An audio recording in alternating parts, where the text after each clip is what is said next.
गावातील सगळ्यात गोड केळी आणि रसाळ आंबे मोहनच्या झाडाचे असायचे. यंदा खूप चांगलं पीक आलंय वासंती. यावेळी यांना विजयनगरच्या मोठ्या बाजारात विकल्यावर आपल्याला खूपच फायदा होईल.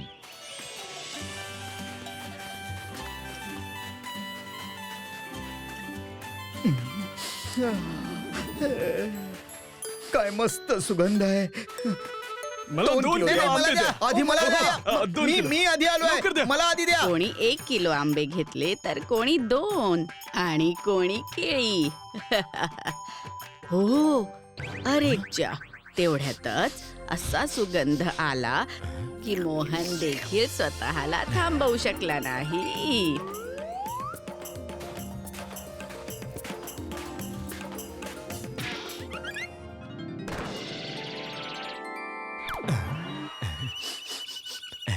हे माझं आहे. काय आहे ह्याच्यात ते तरी पाहू. पायसम. खाण्याचा पदार्थ आहे. थोडस मला देशील का? तुला देत बसलो तर मी काय खाणार. 6 केळी आणि आंब्यांच्या बदल्यात मोहनने त्या माणसाकडून पायसम घेतलं.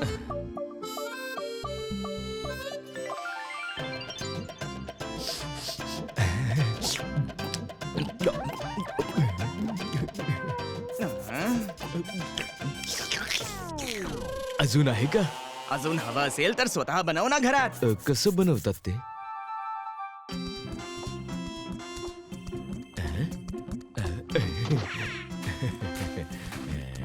तर भरपूर आंबे आणि केळीच्या बदल्यात त्या माणसाने मोहनला पायसम बनवण्याची रेसिपी सांगितली. वासंती, वासंती, अगं वासंती, ऐक तरी. खूप खुश दिसतात. आज खूप नफा झाला की काय? नफ्याचं सोड. आज मी एक असा पदार्थ खाऊन आलोय की माझं मन प्रसन्न, तब्येत खुश आणि आत्मा अस्वस्थ झालाय. थांब, तुला दाखवतो मी. ही घातली साखर, हे घातलं तूप, हं? हे घातले काजू आणि मनुका आणि तयार झालं हे पायसम. पण हे भांड तर रिकामं आहे. पण माझं डोकं रिकामं नाहीये वासंती. बघ, मी बनवण्याचं सगळं सामान घेऊन आलोय. फक्त तू आता फटाफट बनवून टाक. पण लाकडच नाहीयेत. हा, मी घेऊन आलो.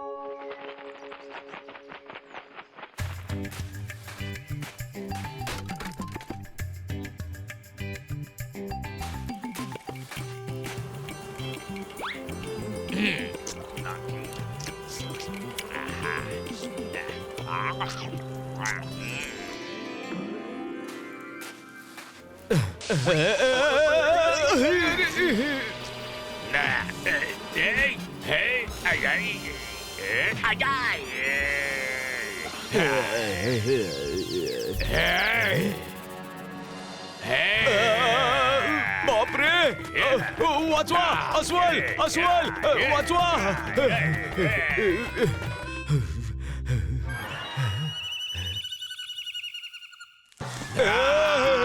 माझ्या हातून चूक झाली. वाचवा!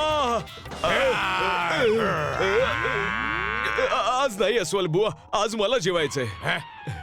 तुम्हाला नाही नाही नाही नाही अस्वल बुवा, मी तर पायसम बद्दल बोलत होतो.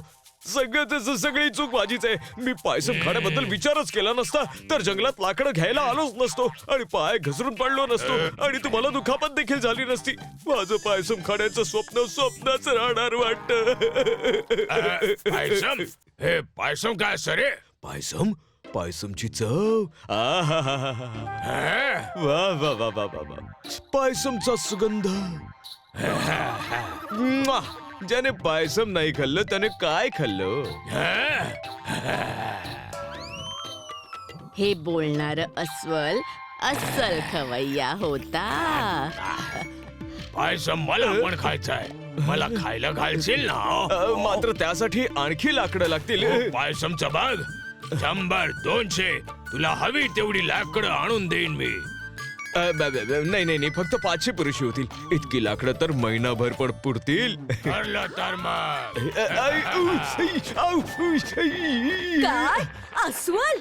अहो, लोक मित्रांना नातेवाईकांना आमंत्रण देतात. तुम्ही अस्वलाला देऊन आलात?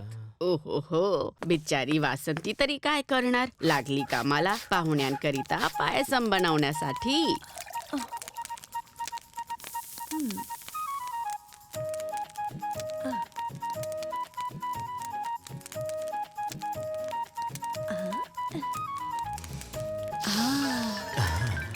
वा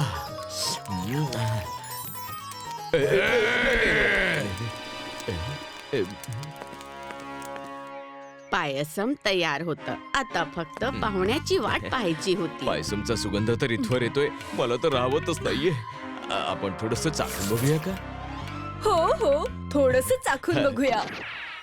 झाकण उघडताच सुक्या मेव्यासोबत केशराचा असा सुगंध आला की दोघांना स्वतःला थांबवणं अशक्य झालं. आहा. चमच्याऐवजी आता वाटी आली, हो. ती गेली, मग प्लेट आणि मग पायसमचं भांडच. आणि ते दोघं खातच सुटले.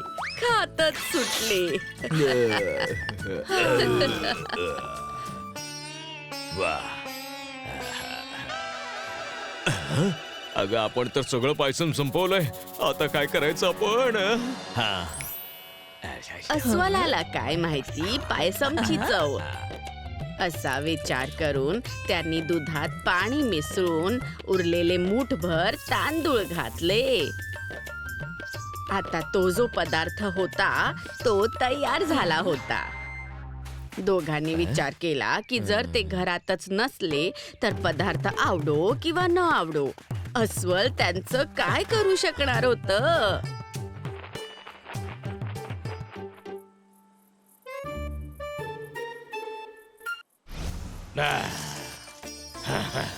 पायसम. पायसमच्या लालसेने बिचार अस्वल उपाशीच आलं होतं. येताच तो पायसम खाऊ लागला. मात्र पाण्यासारखं एकदम पातळ आणि मूठभर तांदूळ असलेलं बिना सुक्या मेवेचं पायसम त्याला आवडणार तरी कसं.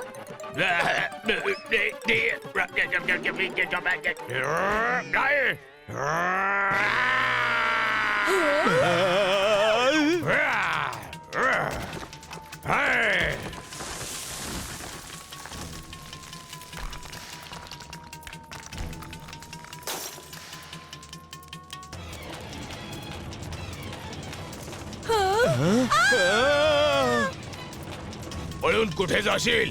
सोडणार नाही मी. पायसमच्या नावाखाली इतकं कौतुक करून हे काय खायला घातलंस मला?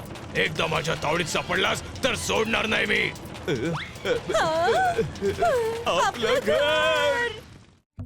If you like this video, subscribe to our channel Murthy Media.